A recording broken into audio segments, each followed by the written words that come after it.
Alright guys, I'm trying to check if this is working real quick. Give me a sec. Should be live, but I don't know.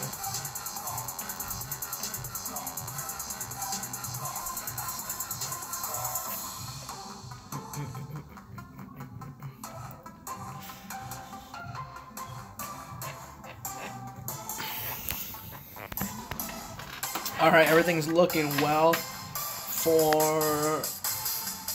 the program. I mean, not being bad. Doing good, doing good.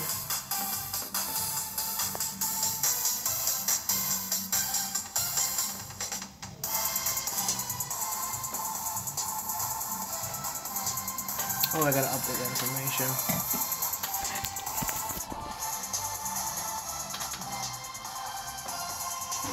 Alright guys, give me a sec. Bear with me.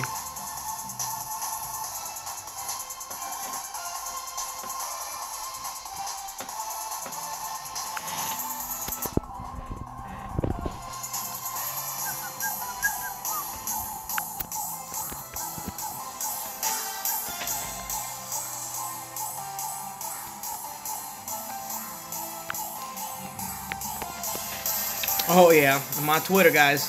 El Chapo, Jesus Hernandez. Check it out. Alright.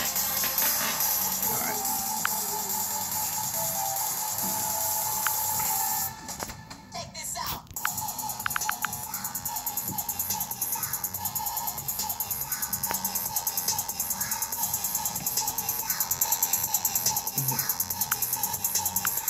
I gotta strain one more.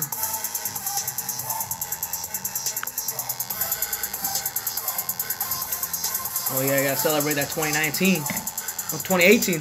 Getting too faded. And mimosas.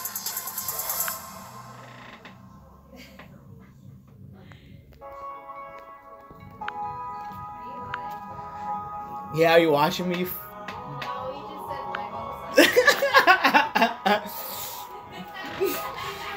I love my mimosas. Alright guys, let me switch this real back. I'm sorry that I have a speech impediment, and No, you don't. Yes, I do. In my life, I'm brown and you're live. Get some views. No, it's looking at. You don't got a speech impediment. I need the papers too. Shut the fuck up. I'll go pay someone to fucking do that shit. Alright, guys. Get out of here. You're in my fucking I'm not area. even doing my own thing over Get your here. ass in your own corner. You in the corner. Oh my I'm god, not in guys. no corner. No. That's true. I'm in the little corner, guys. This is my little work area. And they judged me and they put me in the corner and work. Alright, everything is live. I got everything streamed and updated on Facebook and on Twitter. The post to end 2018, guys. We're doing well.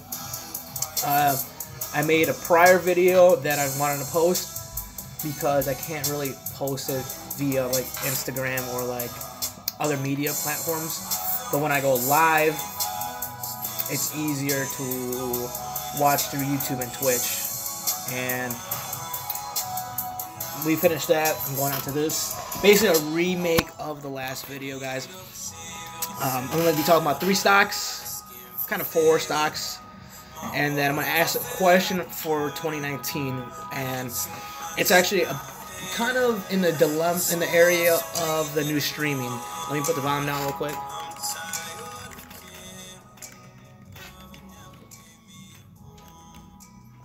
Alright. So going off the bat, today, NASDAQ, Dow, S&P, almost around a 1% gain, which is well. Myself, about a half of one, about $50 for today. Not horrible to end this month. Well, in general, this year, this week. I mean, it was a good flow from that Christmas bounce back. That usually these are the kind of numbers that happen during December. December, no one really goes against the market. There's not a lot of trading going on. Besides, I mean, maybe little small plays. I can't speak for everyone.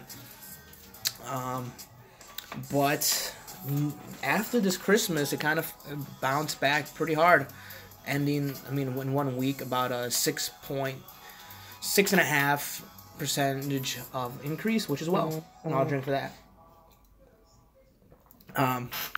But going back today, we got some big news on Boeing, one of the companies that I own. I've been talking in previous in my other episodes. If you guys want to check them out, they did secure another kind of big contract for Ospreys with the military. And I was kind of reading this article out. I'm gonna go pull it back up in 1 second.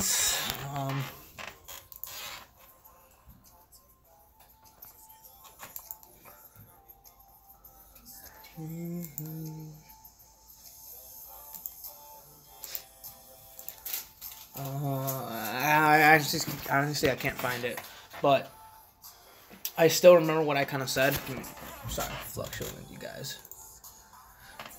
So with Boeing, they did secure a good deal, almost like $33 million for these Ospreys military contract, where they secured. They were kind of saying how for the 2019 fiscal year that the military had like a $719 billion budget. And as Trump takes troops and wants to take troops out of out of different countries, I could see a lot of money going into preparation on different aircrafts. And now looking into aircraft are the biggest things out there for the military. And I was like, you know what? Boeing, Textron, I believe it's like TXTRON, they are getting big set deals. And this whole week, I mean, an 8% increase with Boeing giving a nice dividend too. I got my first one holding about since I owned them since maybe like honestly the quarter. Got my first dividend of $1.71. Honestly, for the price I'm paying for, it's not a bad bet and what they're going for. I'm looking at my average price for my 2 shares at $3.92. I'm at $3.22 right now for buying a share. If I put a little bit of my margin play into Boeing, I'm still receiving my dividend, as well as relying on those big contracts on first military, second commercial flights, planes, and third private. I still think private is where they're going to get some bread and butter, but so far it's looking like the military has been looking into Boeing, which is good. And that kind of wraps for Boeing in the meantime, because they're still down. I made a little bit of money in August, and then I bought my share on October 3rd, and I've been holding it, and I got my dividend on December 10th, which means in March I should be gaining another one. So we'll see what the numbers are in there. Another big news, Goldman Sachs, GS, right here. Goldman Sachs and Boeing are two big contributors of the Dow. Dow has been probably the only fund that has not been negative this year. Don't quote me on this, but I'm almost certain that the S&P and the NASDAQ are negative for the year, which is not good. I'm not going to lie. Well, it's not good in general because my S&P for my military is with that. So, yeah, I took a loss, claimed it, and actually I switched to, okay, this is going to be a little side note for TSP holders who fluctuate with military, government, 501ks, that a lot of people make good money from switching to the stocks and high risk to government commodities which are safer. I kind of did this when the bear market was hitting hard. Excuse me. I was switching over to government and commodities and made a little bit of money. Now with this up kind of rising of the market, which is kind of look like in the beginning of 2019. I can't say too soon because 2019 ain't here, but it's honestly looking like I might switch over from the G fund to a little harder, high risk reward C fund, which is well, guys. Now going back to the stock market from TSP, I honestly it'd behoove you guys to fluctuate your funds so you can get more money. But like for us, having the TSP, you can still choose from different payments like as stocks or commodities. Now versus when you have your own 401. Did I say 501? 401k, you are not really in control. And that's why I love Robinhood. I get to pick what I want. I get to pick the companies that I truly enjoy. So, going back to Goldman Sachs, guys, they got my previous video. I was talking about how they got caught with a little fraud in Malaysia. About maybe like 40 million was caught with fraud, and no one knows where this money went. And like, how do you lose 40 million? So they're getting into the court systems with that, which took a big hit, but they kind of bounced back with kind of knowing that they've been putting some money in gold. So with the gold being rising up when the bear market was going down, made it well for Goldman Sachs. They're really smart into investing. This company has been and one of the top dogs on investing. And I was like, well, looking for me, rookie-wise, I would put money into a company that is really good, solid. I don't like the fraud aspect, and they give a good dividend. It's not a little backup for my portfolio. That's why I love Goldman Sachs. So we'll see what 2019 brings with their company. I mean, I really dislike the fraud aspect. I really wish they didn't get caught, kind of like Wells Fargo getting caught. They were, I think their aspects to get rid of this fucking bullshit was to honestly pay like 400 million altogether on the fake profiles and all the fake accounts that they made to launder this money. They're gonna pay, I'm assuming, the customers of Wells Fargo off. So I mean, if you're a Wells Fargo holder, big news for you guys. But like that being said, that's why I don't really trust a lot of banks and aspects. So that's what I'm really hoping. Fingers crossed for 2019. Robinhood has promised for this money management. It's currently not on this anymore. It used to be right as the fourth icon. But I'm hoping that they hold on to the word for 3% for checking and savings, because that'd be solid for myself. And I like what their company does for this brokerage, working for the people. Kind of ending on Goldman Sachs, hopping onto Google. Google, first I kind of say the negative, what's happening. So with Google, they and Apple are taking a nice shot from Epic Gaming. Epic created Gears of War, Fortnite. They want to make their own Play Store to receive and buy apps. But the thing is, the people that are the developers of these apps, they're going to be receiving 88% of the income or profit of the apps. So you kind of think to yourself, are many developers going to switch over to Apple, from Apple and Google Play to this Epic system? Who knows? But that took a little bit fluctuating with Apple and Google. Oh, sorry about that.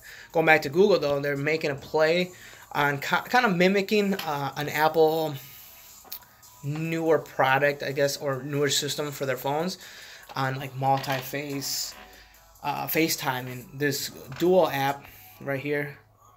I'm pointing right here, you guys. I'll hop right into it real quick.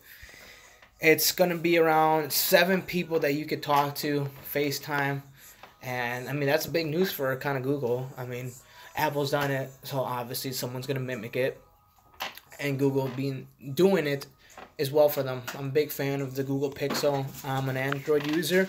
And something like this is good news for their company. Even though it was down, I think overall their year for Google has been, I think, a little bit negative, honestly, but not as bad as the big tech companies. Yeah, down almost 1%, $8. And hopping from this one of the big giants to another giant of the stock market, Amazon. From what I've been checking out, guys, this is last week. The market of Amazon up 10%. This month, still down 267. So, I mean, then you kind of look to yourself. For my margin play, that's why I like Robinhood. I do margin because, I mean, it's $10 for $2,000 of a loan, basically. I got a month to pay $10. So, Amazon being low and starting to fluctuate up. Today, up $23. Use almost a majority of this loan to buy stock as it's starting to rise back up and sell it. Sell it that I have Robinhood for maybe like 5 months free. As Amazon reaches back to its average cost, hold on to it. Because, I mean, honestly, Amazon has been doing well. After this Christmas, their numbers were fluctuating amazing for the e-commerce. As like Walmart, they're doing well, offering good deals as free. Like that was a good deal on Prime, free shipping for when buying stuff during the holidays, and all this jazz is good competition. They're looking to expanding more Whole Foods, adding more Amazon Go's all around the nation. It's huge for Amazon, and maybe the price is pretty high for its company, but right now, looking at almost a 1,500 from a 2,000 where I have it, kind of makes me want to wait. Just kind of say to myself, well, do I buy one as it rises back to my other two, sell it, get a gain of $500? High possibility for myself. I told myself I wasn't going to make any more moves for the 2018 year for tax reasons to 2019, but it's going to be interesting for Amazon, guys. I think it's big for Amazon. Anyways, guys, I mean, that's 4 stocks I want to talk to you. Coming back into my question. Let me get a sip of this real quick. Pinky up, guys. My question revolves around Netflix, Hulu, and Disney. So Disney works with and owns a majority of Hulu. Now Disney, this upcoming January, is taking all their Disney movies from Netflix and taking it out. They're going to be making their own streaming system, Disney Plus. Hulu has been doing some great movies. I'm not gonna lie. Hulu is incorporating live sports, getting rid of commercials to get into movies, getting HBO. Now, most likely, I'm going to throw a fucking bet on it right now, they're going to have a way to have Disney Plus with HBO. That is hard competition for Netflix. I don't even care what you said. They have been having some they risen today. I'm going to go back to Netflix right here. I know I watch them. They have risen. Give me a second, guys. They've risen from Bird Box. They have risen from Black Mirror. I mean, up $12. That's pretty huge. I'm not gonna lie. For this past week of $33. I mean, knowing from what I'm knowing, small victories, but in the long term, this is my question for you guys: will Hulu, Disney Plus be greater than Netflix? And honestly, until the only thing I would say for this, I don't want to throw too many like sides on each, throwing aspects on different sides. I talk a lot about Hulu and Disney. Now it's for Netflix. If Netflix can maybe own a couple of movie theaters, everyone loves that aspect of going to a big screen to watch something. They own their own, start throwing their features, some of the movies that they, or companies that they work well and they can produce their movies, I can see them making big bucks. But if they keep this consistent and try to play the tough game on trying to make best hit movies, kind of like Bird Box, it's going to be really difficult for them to compete against Hulu, HBO, and Disney Plus. So my question is, will Hulu and Disney Plus pass Netflix in 2019, guys? Let me know in the comments. And well, this is for the streamers. Let me know what you guys think, because honestly, it's fucking big shit. With that being said, guys, we'll go back to the main screen. 2018 has been a good year, just like every other aspect. You get your ups and you get your lows, and then you get your consistency. But I want you guys to have a great day. Enjoy it. If you have to go to work, if you go to drink, don't get too faded. Don't get caught doing dumb shit. But with that being said, guys, I hope you guys enjoy your time. Because 2019 is what you think about it. It's what your aspects and what you truly want it to be. And that's how it kind of is for investing, guys. Don't be scared of what happens with the bear market. When the market doesn't flow your way for stocks, take it with a grain of salt. Play for the long term. I hope you guys have a great day. Stay safe. That should really be your